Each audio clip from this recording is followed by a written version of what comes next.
بص انا عايزك تبص وتركز في الروح الموجوده لما يكون عندك مدرب مصري بيدرب المنتخب المصري.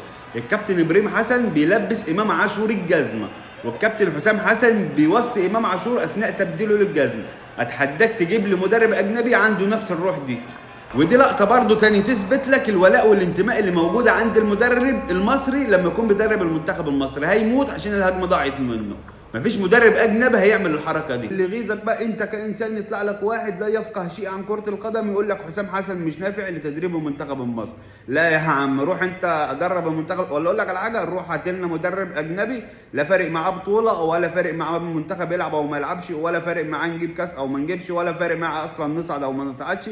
كل اللي فارق معاه القرشين اللي هياخدهم اخر البطوله، او القرشين اللي هياخدهم اخر الموسم، او الدولارات اللي هيعدها منك بس. واحنا على قلبنا زي العسل، وكلنا شفنا امثله من اللي حصل. مفيش اكتر من المدربين المصريين هي اللي يكون عندها انتماء وولاء للمنتخب، زي الكابتن حسن شحاته كان بيموت نفسه على الخط، والكابتن حسام حسن بينتحر على الخط. اياكن ممكن ان الامكانيات بتاعتنا ضعيفه او في شويه اخطاء، وده وارد في اي مكان في الدنيا، بس برضه ما ينفعش معانا احنا غير مدرب مصري يقود المنتخب. غير كده احنا بنرجع لورا مش بنخش لقدام.